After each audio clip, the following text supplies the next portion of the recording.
So I'm here today with Meredith. What's your last name? Little Sky. That's fucking awesome. Yeah. Meredith Little Sky. And HH is for what? Is That's that secret? it's not a secret. It's just, it doesn't really stand for anything. Okay. There's like a long story behind it. I don't know. Okay. It's just, I find it interesting. So, like the Queen of England is HH. Queen Elizabeth. Oh, okay. The Dalai Lama is HH. Oh, So there's these people on our planet that like dub themselves holy. So it's His Holiness or Her Holiness. Okay. Or Her Highness or His Highness is what it stands for traditionally. Yeah. And I was just like, wanted to kind of bring light to that. That's cool. That there's humans that just dub themselves that. So I kind of do it like ironically or that's cool. I sarcastically. like that. It's like almost how graffiti artists will throw like a number or they'll like another name, you know. Yeah. I know I had this one friend, she called herself a mama-san all the time. Mama-san? Yeah, That's so awesome. whatever her last name was, you know, or someone's name was, it would be like something-san, you know. Yeah. Well, that's pretty fucking dope, man. And you're a New Englander, I found out tonight. Yeah. And so where are you from? So I grew up just outside of Philadelphia. Okay. In the Philly. burbs. Well, Nice. not quite Philly. Okay. The burbs, yeah. You were still repping like the Philly. I noticed you're a hockey fan too. Is that like, do you get that I from there? am, but I got that from Okay. Yeah. Okay. Yeah. Old Whalers fan? Yeah. Nice. Yeah. dude. Yeah. Oh, that's sick. I Yeah, love the man. Whalers Is that too. New England? I don't even know. Connecticut. Hartford. Hartford Whalers. They used to be the Boston Whalers, and then the Bruins didn't want them, so we kicked them out. But Yeah. That's the Wolfpack. Yeah. HL. That's right. Yeah.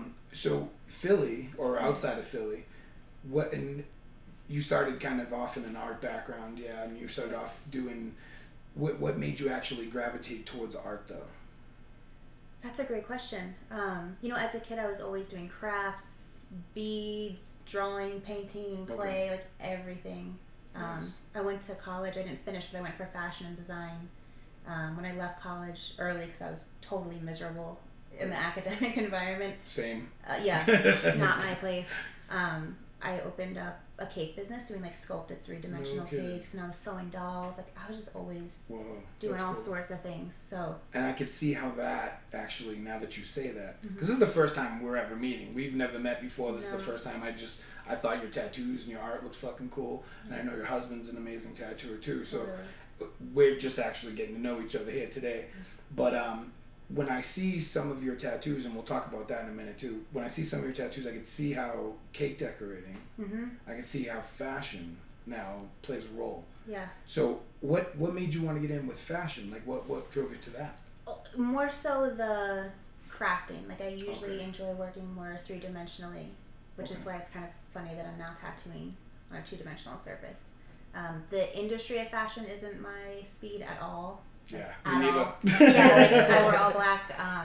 So I was just going into that environment. I really learned quickly. These aren't my people. This isn't my scene. Right.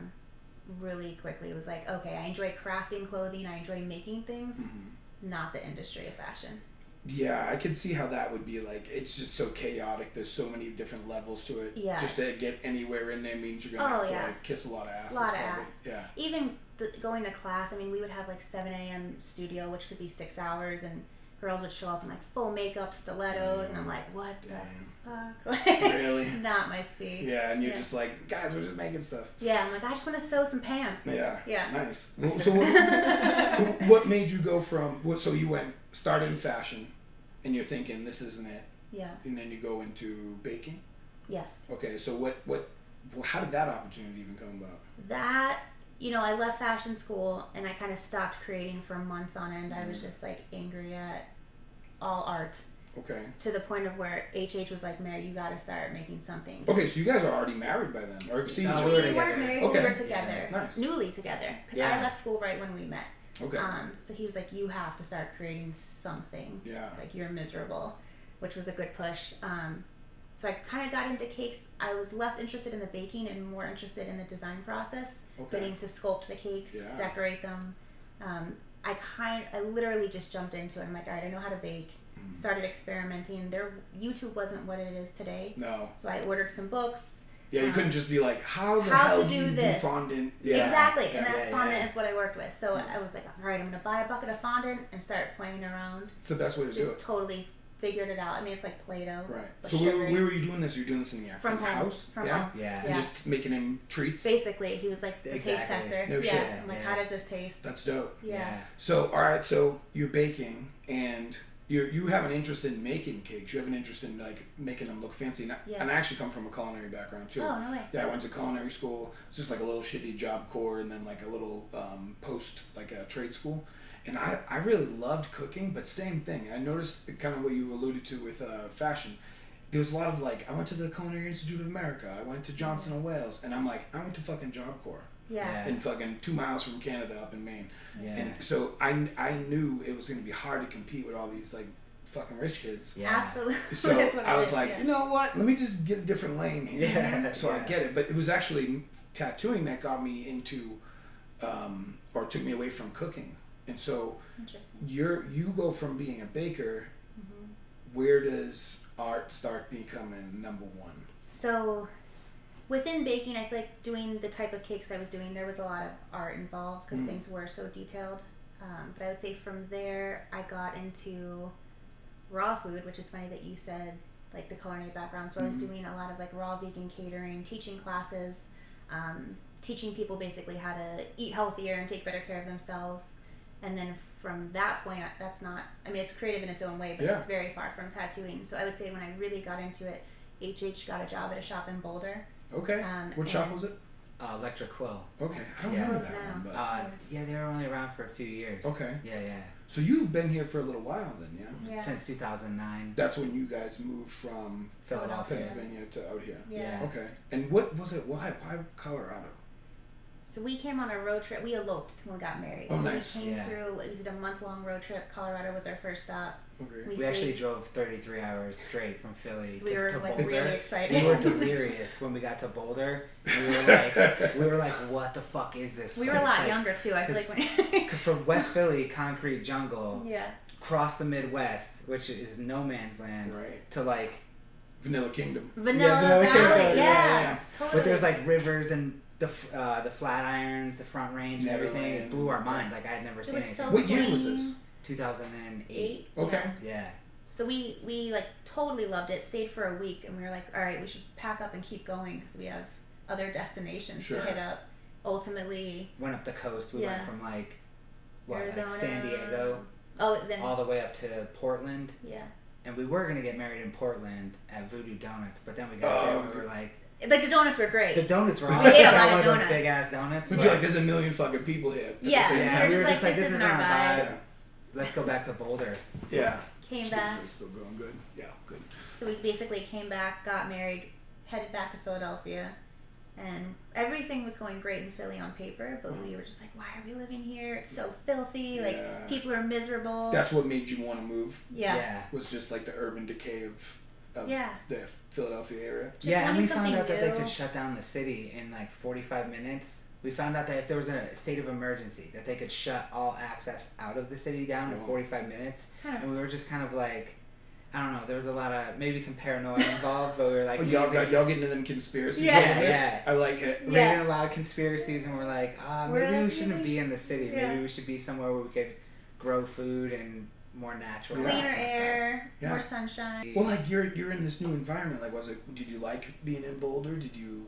How different was it from being like an East Coast tattooer Yeah. to moving to Boulder and having to adjust to like? It's like a question. Yeah, well, I was kind of going through like an existential crisis at the time, so I wasn't Go really on. focused on taking. Tell us more. Well, I weighed over like 300 pounds, and I What? and I had and I was a fat kid growing up like my whole life, Yeah. up until I was 28, and then I'd lost a bunch of weight. We were starting to eat healthy, and that's actually what motivated us to move out to Boulder too. Is we were out here, and we're on like the mountain walking up, and I'm huffing and puffing and dying, Yeah. and we have 80-year-old people literally just walking by us. Like And I'm like, grandmas where just the fuck hiking up are a we right mountain. now? Because old people on the East Coast, you just put them in a home somewhere, Yeah. and that's where they rock. They've forgotten. Yeah. Yeah. So I started gaining weight at 28. right. I was always like doing sports, and I was like played hockey and shit. And Yeah. at 28, I was like, you know what, tattooing, got kids, fuck it, I'm just gonna chill. Yeah. So I know the feeling now, how you feel, because even when me and my girlfriend go for a hike, I'm like, because you know you're an artist and you sit around all day, you get used to it. So I'm sure that's a pattern that we all fall into from time to time. Yeah, absolutely. When you got into being healthy and you came to Boulder, how like all of a sudden that's a new culture, yeah? Yeah, well, that's what we thought. We were like, I think athletically, Colorado and Boulder are like next level. But when it comes to food and that kind of stuff, which we're more focused on because we're raw vegan, so it wasn't really as big of a deal out here. Okay. So that was kind of, we were like, let's move out there, like fresh fruits and vegetables and farming and the whole thing, which there still is. Yeah. There's more a ton of it. Than back east. Right, It's definitely. really available. East is like Philly cheesesteaks and fucking, Yeah, you know, everything's French fries and pizza. Fried everything. Yeah, so we came to Boulder, it was more motivated by health. Right. And just our lifestyle, and she was doing raw food and doing raw chefs type stuff. So we actually came out to like spread the good word about like raw veganism. And you found the word was kind of living here too. Yeah. Well, but not necessarily about raw food yet. Yeah. See, I love that stuff. Every time, and I'm only saying this just to add to your point. Every time I've ever dieted, and I did like a raw diet, not vegan, but a raw diet. So much of it worked out right away. I was like, holy shit, there's a big difference. Yeah. And it's great. So I applaud you for doing that. Well, I lost like 110 pounds in a year. No shit. So I'd wake up every day and it was like 3 to 5 pounds were gone. Yeah. And I had been fat Just my whole life, so up. my mind was being blown, you know? Well, you don't look it at all. You look amazing. Thanks, man. Yeah, both of y'all look healthy as hell. And That's appreciate it. Yeah, that's good. That's why we do it. Yeah. And I just learned we're the same age, so I'm like, damn, I look like shit, bro. Drink that green juice. Yeah, no, well, my girlfriend's vegan, so I love vegan awesome. food. So you know, it's like, but I also love all the bullshit too. I love cookies and you know, ice cream. So yeah, man. And obviously they make that in vegan version. I've had a lot. It's delicious. Yeah. Vegan foods. We're lucky in Colorado. You know, you move to a good place. So many good places to eat here, whether it's like the City of Cities or the, you know, the Tasty Harmonies. How did tattooing and having this sort of like quest to be healthier and how did all that stuff lead you to becoming a tattooer?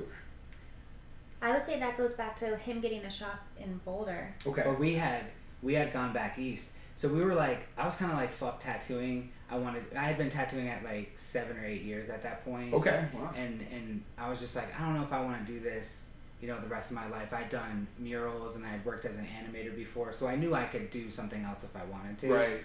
So when we first came out here, it was just like living the life. I was actually on unemployment because I had worked at nuclear power plants. So I was just collecting an unemployment check, and she was doing raw food, and we're just like, all right, let's just figure this out. I wasn't even focused on tattooing.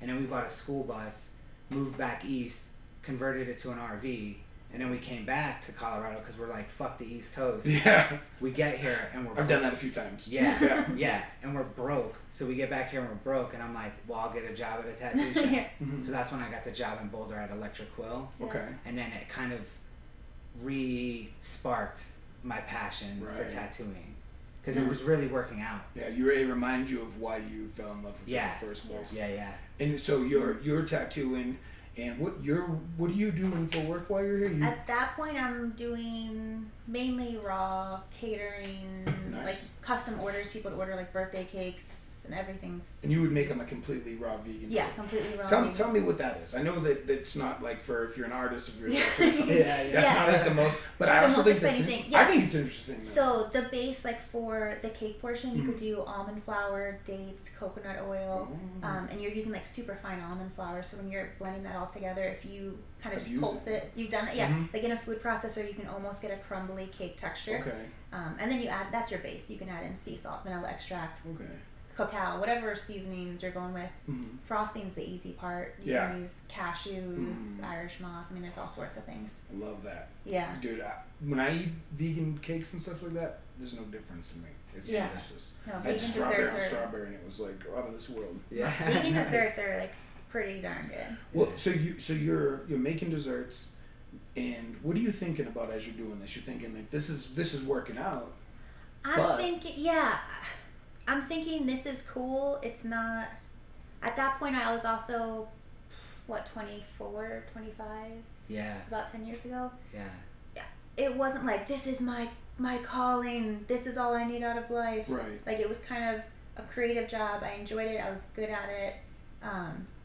But I was open to where life might take me. Okay. And so with him getting the job at the shop, I started, you know, hanging swinging out, by to bring him lunch, or like swinging by, and at some point everyone's busy and the phone was ringing, and it's like, Mary, can you get the phone? Yeah. But I could handle answering Okay. phones. Yeah. So I kind of started hanging around more and more and more. Nice. So at some point you're like, listen, I'm an artist. I'm doing this shit. I want to do an apprenticeship. Yes, Well, yes and no. the shop I was working at, the 2 people had left. Yeah. So it left me there by myself. So she started managing me. Right. And then we were like... kind of learning the back end side of the business, which I think is really valuable. Yes. So many people just jump into tattooing, and for me, learning to work with the general public, emails, cleaning toilets, like all of that was awesome. And then managing him gave me more insight into that world. Yeah. And people need it. Yeah, absolutely. And there was even times when I was doing cakes that he would comment, and he's like, "You have such a steady hand. You should let me teach you to tattoo. Yeah. Like, you'd be great." So you were actually open to the idea first? Yeah, I told That's her, crazy. I told her, I was When like, is I'll that teach her how a to job? tattoo. I know. Yeah, I was like, your hand is so steady, and her design sense was like right on. Okay. I looked at her fashion sketches and stuff, and I was like, you could translate this to tattooing. So I was like, if you ever want me to. And she's like, no. For years, I was like, I'm good. I just think, too, it seemed like a massive responsibility to permanently alter someone's body. I was just like, you know what, I'll book you tattoos, and I'm good on that. I think being around the shop more and more, then I became a little more like, okay, this could be kind of cool. Yeah.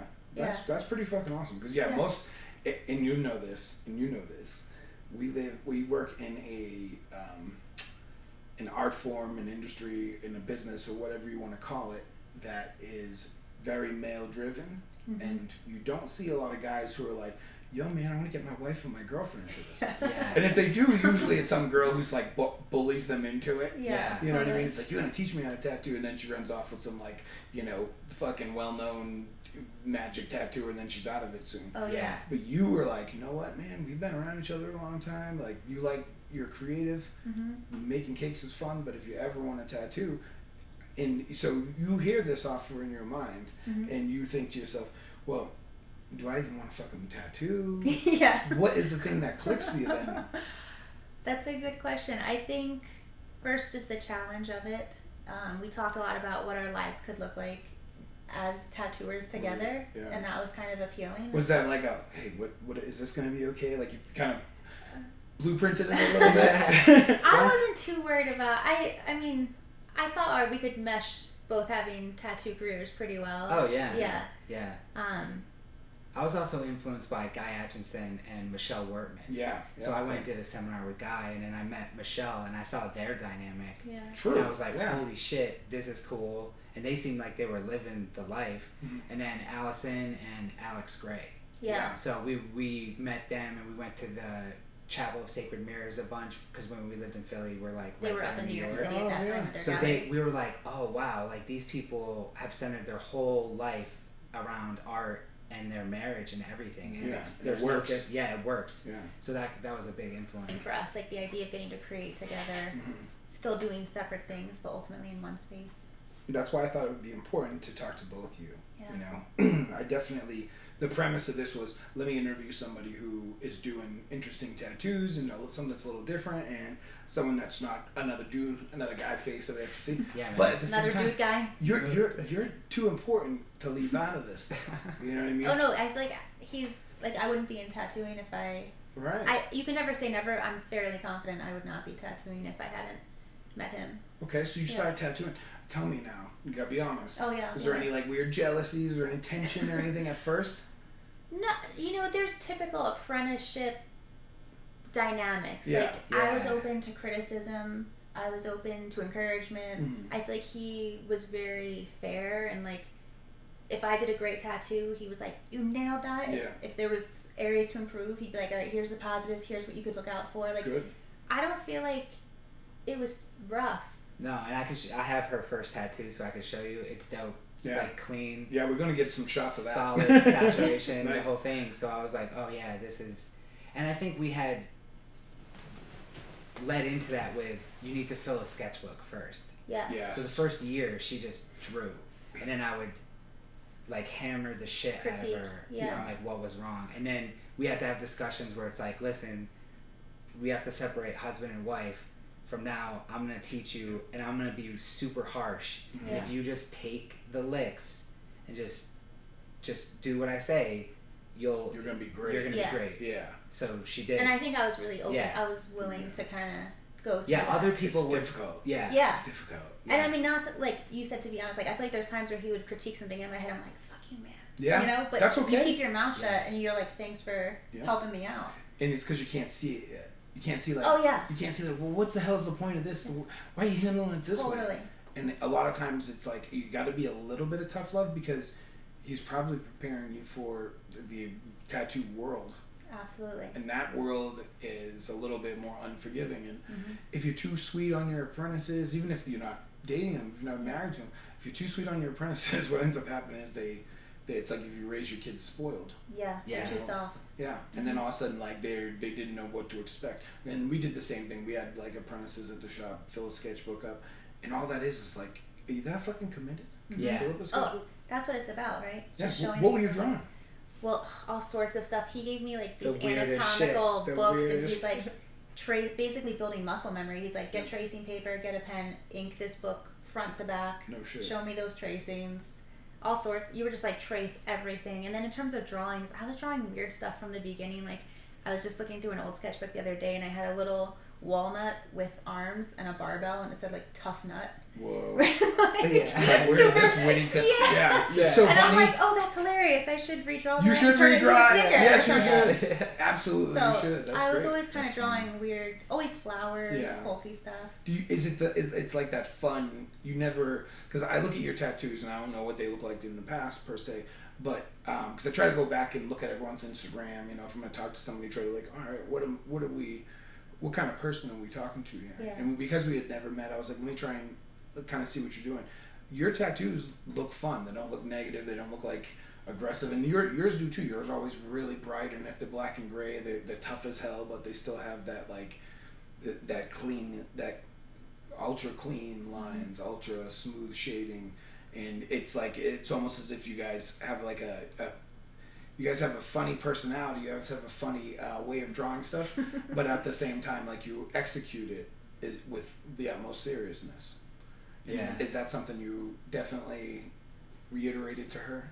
Yeah, because I'm like, first, if you can't draw, you know, for hours, how are you going to tattoo for hours? Because it's a whole different dynamic. If you can't trace something, you're going to have to trace for hours with a tattoo, because that's what you're tracing on the skin, at least the outline, you know? And I feel like something you said to me initially, you're like, Mare, if you can't draw it on paper, it's not magically going to happen on skin. Yeah.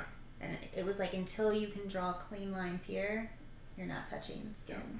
So I feel like it was just very like, here's the method, there's steps to this, trust the process. That probably helped you, because being from a fashion background, you're like, I need to measure everything the right way. I can't cut this thing a couple times. And then going into baking where you're measuring everything perfect. So your personality and your background already probably prepared you. Yeah. And also having somebody who is going to say, hey, I'm going to make sure you get the shit down the right way. Yeah.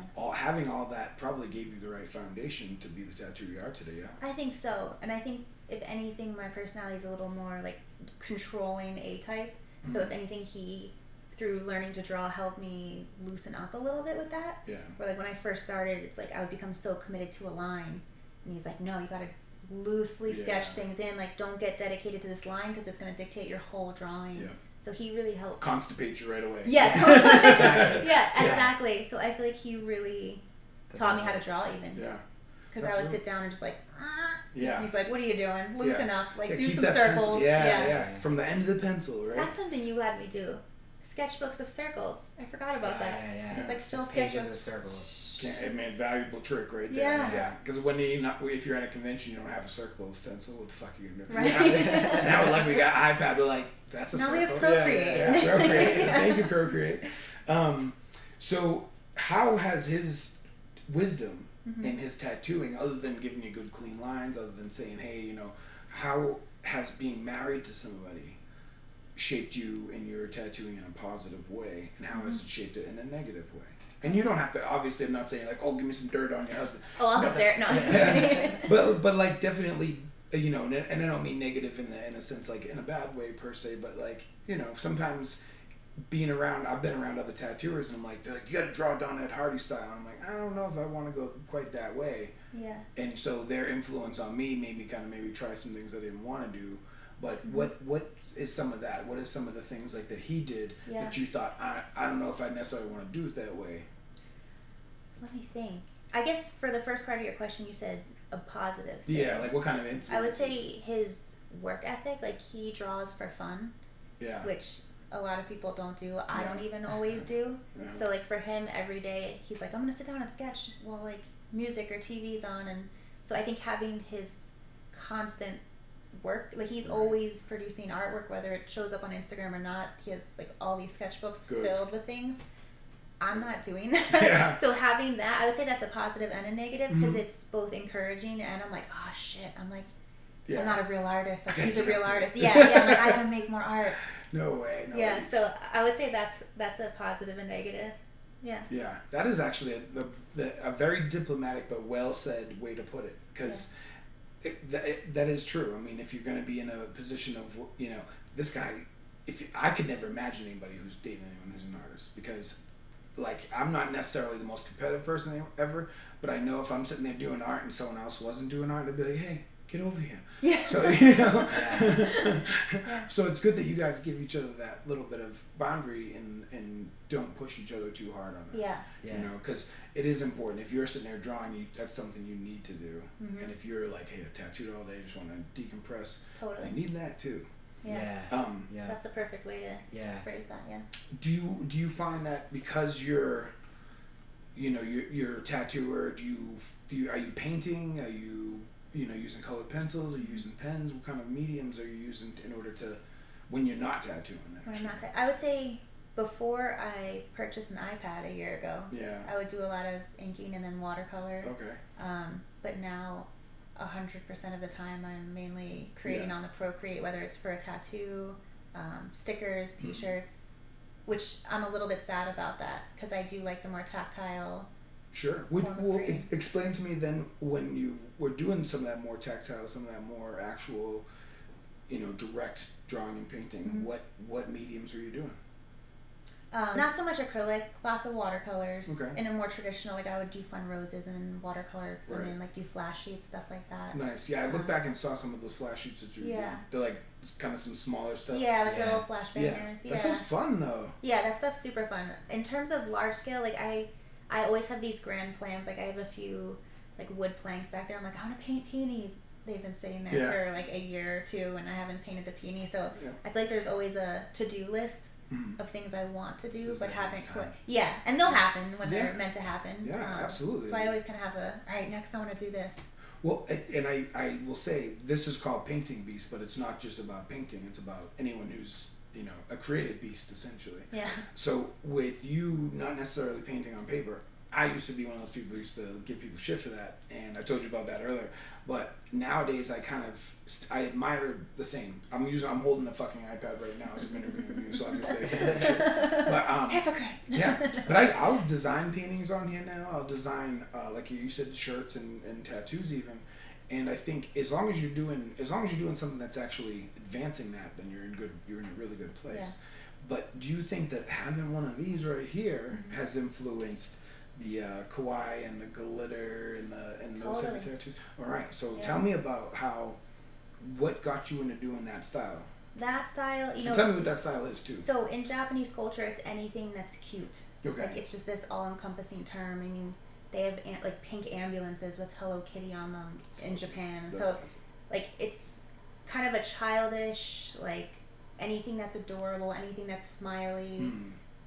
Why do you like that? What makes you? Does that make you feel? I think in a way, growing up with like Hello Kitty and Croppy and all of these Japanese like characters, I was always cartoons. I had like Hello Kitty rings and stuff like that. There's also just something super absurd about it. So it's like if you put a face and cheeks on like a dumpling, it becomes pretty funny. Yes, it is. Yeah. Yes, it is. And it's like there's not much to explain. You're like, it's just absurd. Yeah. Therefore, it's funny. Yeah. Well, so you're doing these. Where'd the glittery looking stuff come from? You know, there's a bunch of more so women doing sparkly glittery stuff. I think it more so came from dot work. Like even some of my first tattoos were black and gray dot work, and then it's like one time you throw in a few white dots with that black and gray, you're like, oh, that looks a little sparkly. Okay. Let's see what else we can do with that. So you're doing that. You're kind of exploring a little bit of how to explain to me like what. Now you're drawing on. So this is all from the iPad, or this is a little bit beforehand? A little bit beforehand, because pretty early on, maybe a year in, I started playing around with more glittery stuff. Okay. I think the iPad makes it that much more vibrant, that much more crisp, especially when you're doing a digital design for a T-shirt or a sticker. Yeah. I think the iPad just gives a more refined, glossy, ultimate like. I hate to say it, but like a more plastic, like synthetic look that you can't fully achieve by hand. You can get pretty good, but it's a whole different vibe. I know what you mean. It's like you can fully render out an idea. You can change things. You can make the idea however you want it at that point. Yeah. And so, and I noticed you tattoo in Northern Colorado, up here in Fort Collins. Both of y'all tattoo at this beautiful tattoo shop.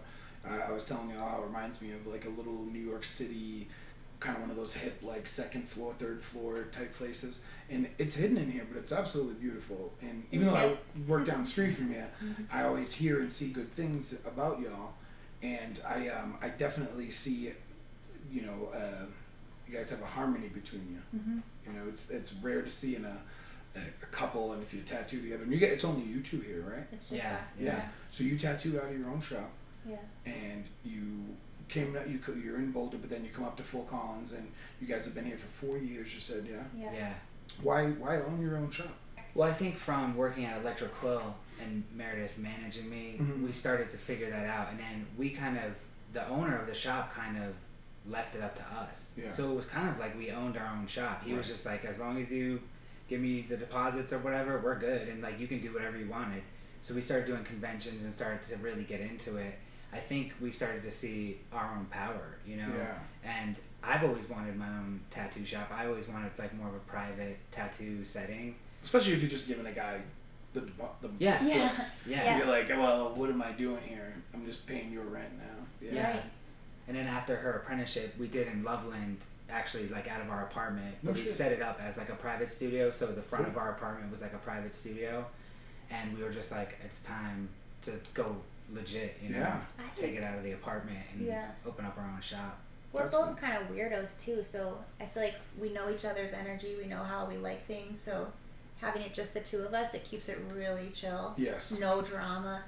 Every year when it's time to renew that insurance, they're like, are you going to have any new employees? And I'm like, nope, just us. That's pretty fucking awesome. Yeah, and there's pros and cons. I mean, when we go out of town, business stops because we don't have employees. True, yeah. But I feel like the pros totally outweigh.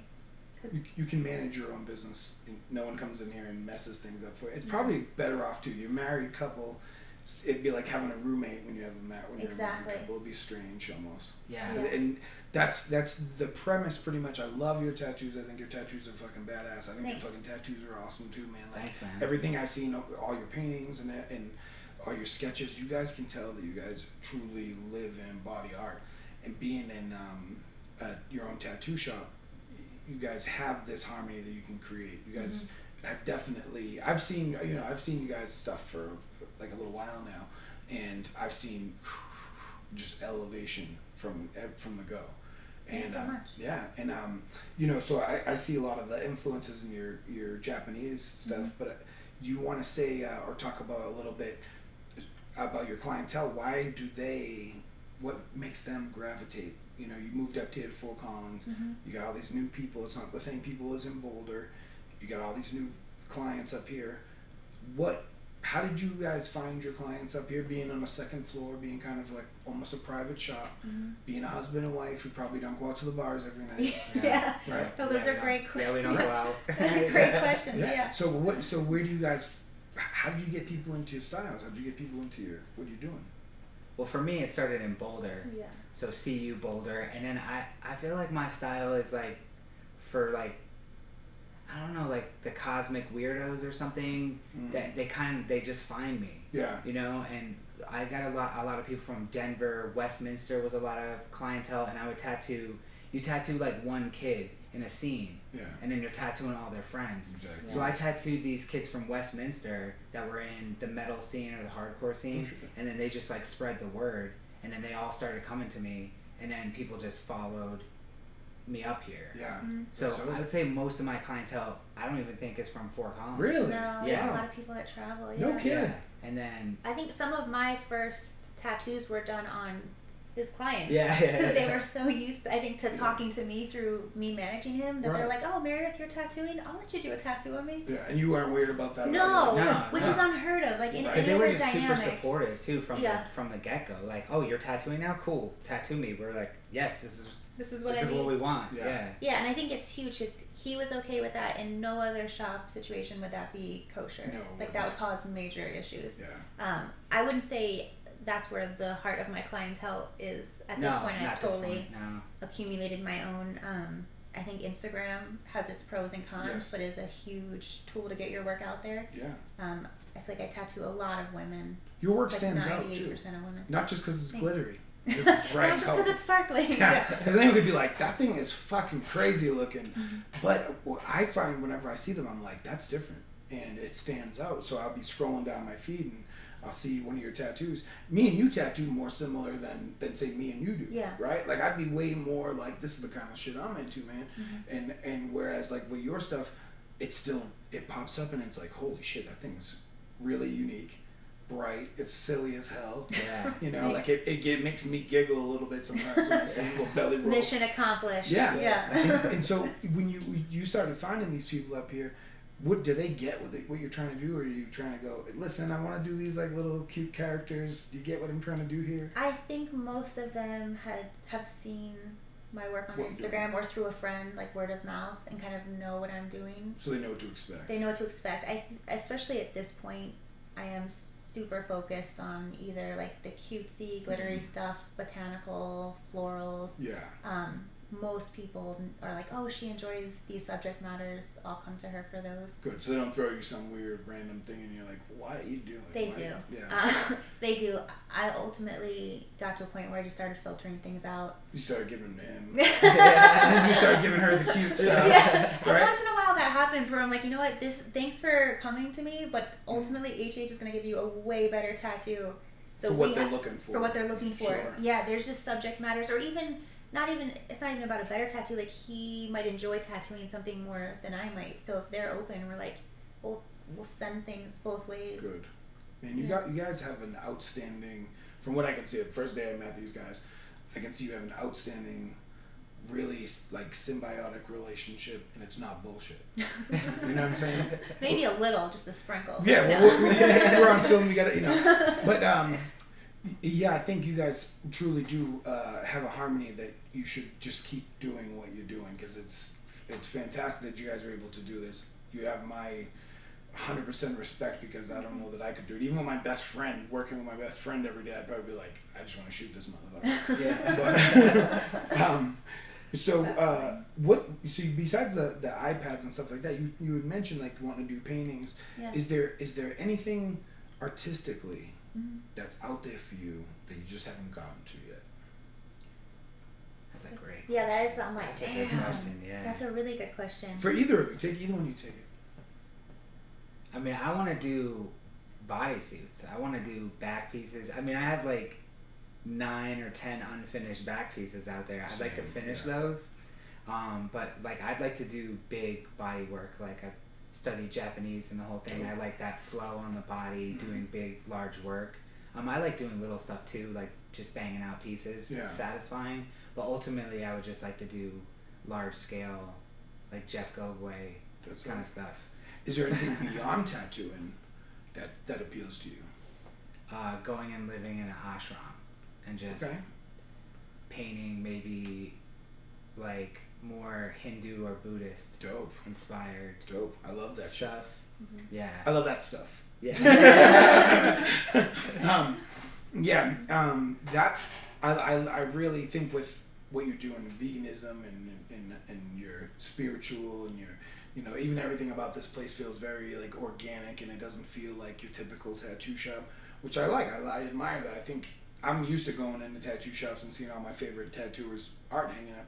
I also think there's something to be said about a place like this that feels very comfortable. It feels very like earthy. And I think that becoming a Hindu style and Buddhist style painter, and you kind of like looking at what you can do to stay happy and stay active after tattooing is very important. Yeah. You know, because you guys could do that together.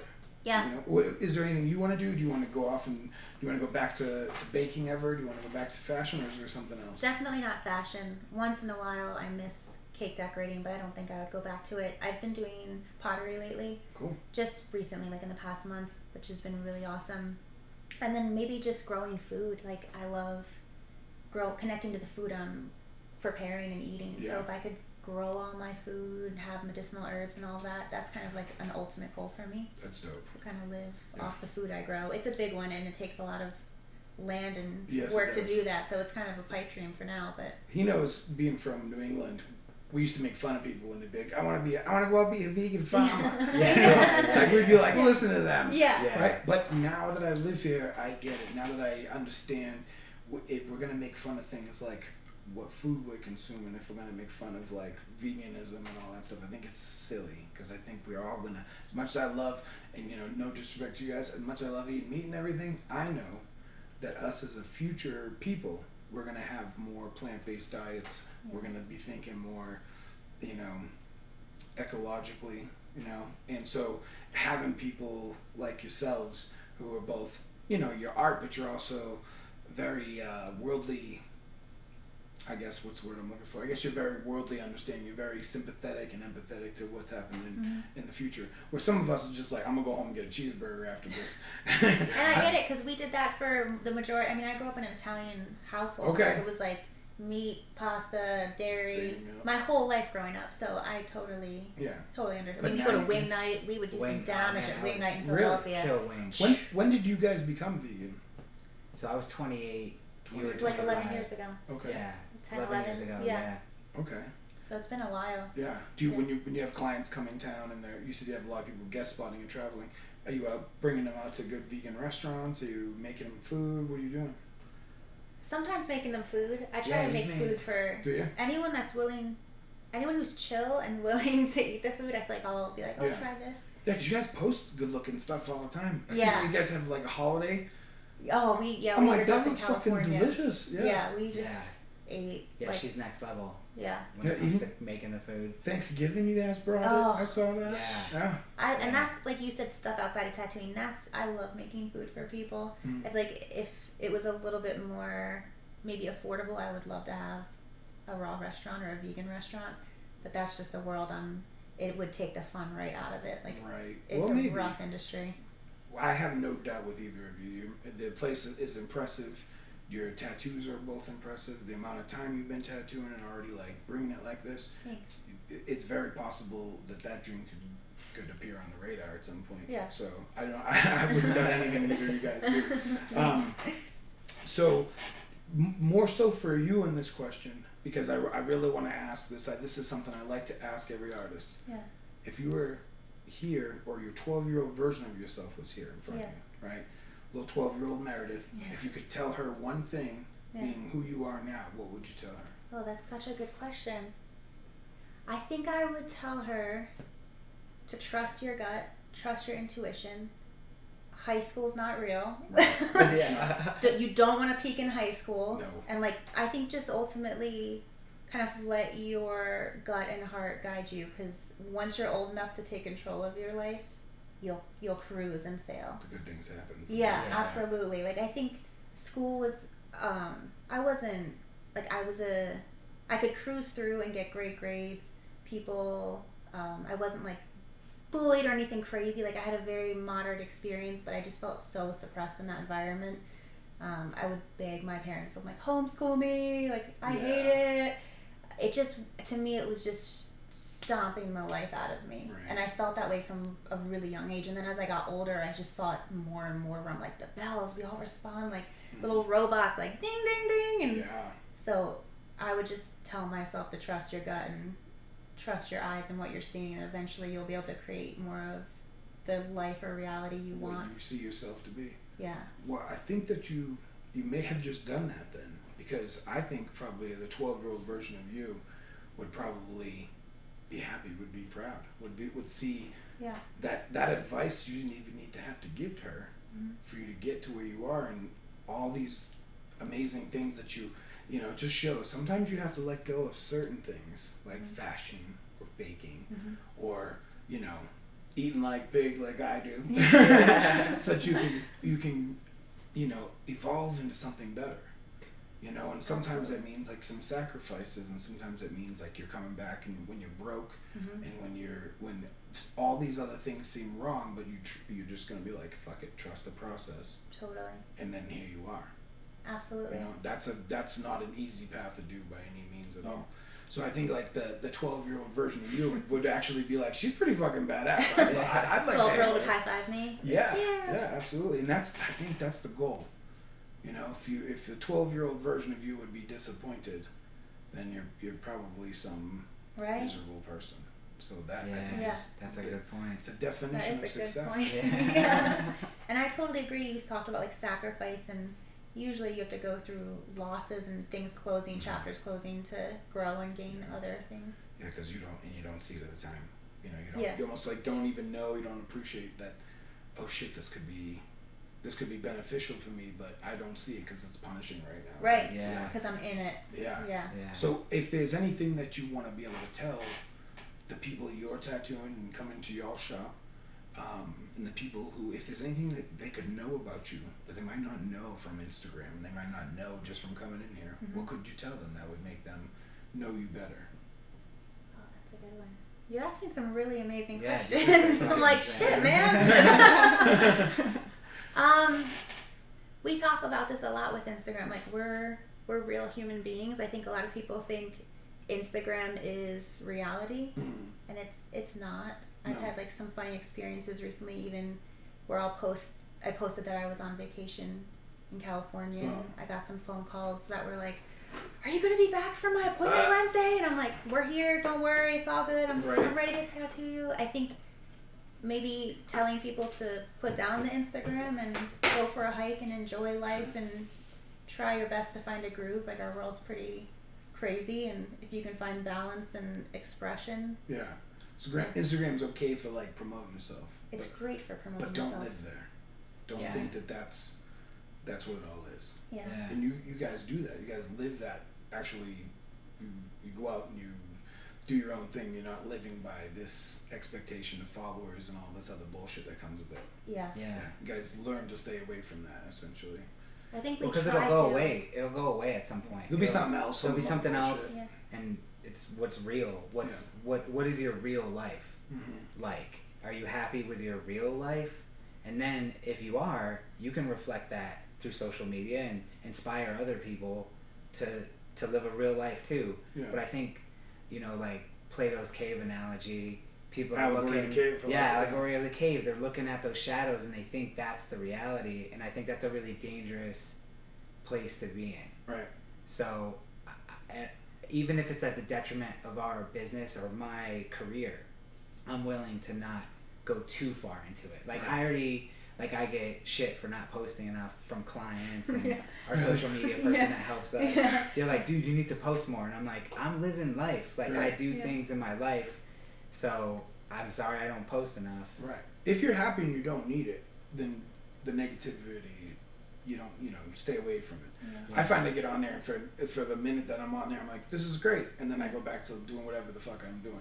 And you guys are too prolific in making art that you can see that your whole life isn't dictated by what's the bullshit on the internet. However, I'm glad that the internet exists so that I can find y'all, because we might not know each other otherwise. We tattoo in the same town, like 3 blocks away. Right, but like, how often are we gonna cross paths? You know what I mean? Like, I don't think I've ever even seen y'all in real life before until today.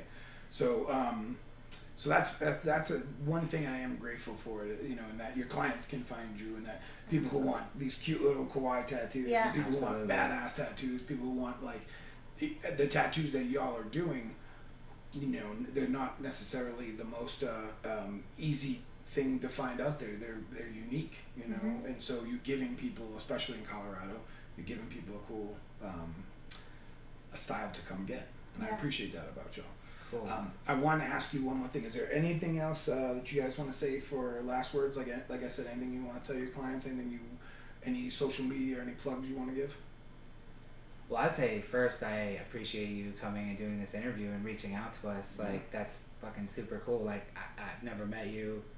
She's never met you. Yeah. So for you to do that in this super competitive industry that we're in, you know, and just, get tattooed. That's a good plug. Get tattooed, Yeah. Get cool tattoos. Yeah. Trust your artist. Yeah. Trust what we do. You know, I've been doing this for a long time, so I'm not going to steer people wrong or try to do something that they don't want. Right. But sometimes it's hard to gain that trust. So just, if you're coming to me, trust me, and I'll give you a sweet tattoo. Cool. Yeah. Trust the process. Trust the process. Yeah. Yeah. Absolutely. Cool. And then, so tell me the address here. Tell me social media. Sure. handles. So, our shop Instagram is at Terrarium Tattoo. Okay, I'll put that on the screen. Yeah, and then our individuals, I'm at Meredith Little Sky and at HH Little Sky, and then we are in Old Town Fort Collins. And you're open all the time, or? We work by appointment, so we're almost always here Wednesday to Saturday. The times that we're here vary, so it's always good to email or call if you want to swing by and pop in. Yeah. Well, I appreciate the fuck out of y'all's time. Yeah, Thank we you for appreciate you coming to do this. Yeah, Yeah, this place is thanks, man. beautiful, man. Thanks. Like, you guys are killing it and continue to keep doing so. Awesome. Yeah, Thanks so much. Yeah, you got it.